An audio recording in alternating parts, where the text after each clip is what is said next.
หลาบแดงกำลัง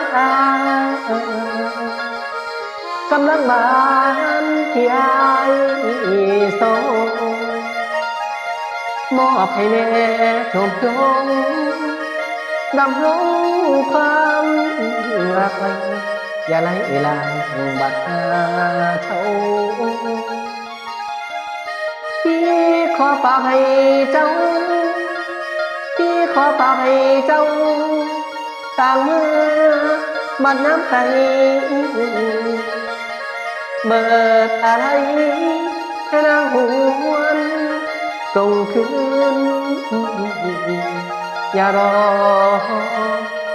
สาย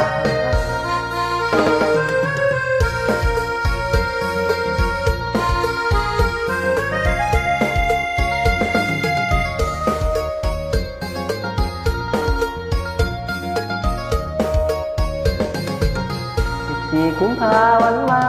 เลนไทน์ของขวัญจากใจฉันมอบแด่เธอจากใจดวงนี้ที่มันละเมอคิดถึงเธอไม่มีวันลืมกุหลาบสีแดงที่มอบแด่คุณเพื่อเป็นไออุ่นเมื่อยามคุณหนาวฝากไปกระซิบหัวใจเบาเบาเมื่อยามคุณเศร้ามันคงอ่อนคลา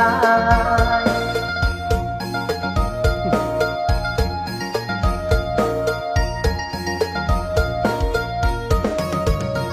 ใส่วันที่14 กุมภาพันธ์จำลองชื่อชายผู้ถือดอกไม้มาให้ซื้อยังจิตเบิ่งข้างเฮานั่งคุยกันเคยเอาหัวหนุนตักผักทิ้งหนุนดังนั่งจำได้หรือว่าลืมแม่มอสาธุเด้อคือพอวันนั้นแน่ใครหัวใจที่มอบให้นางกุหลาบสีแดงวันรักวาเลนไทน์ต้องกินของที่สบายต้องกินของที่สบายที่เป็นกระต่ายไหมจันก็ยอมซ้อมเมื่อใดที่ล้นเมื่อใดที่พ้นจองจำบนฟ้ากระต่ายยังปรารถนากระต่ายยังปรารถนาวันไหนจันทราจะหล่นลงพื้นดินในสิ่งที่ขอคอยต่อไปแม้มันจะไม่ให้สิ้นความหวังกุหลาบแดงเจ้าเอ๋ยขอเจ้าจงฟังวันไหนเขาช่างเจ้าจงคืนมา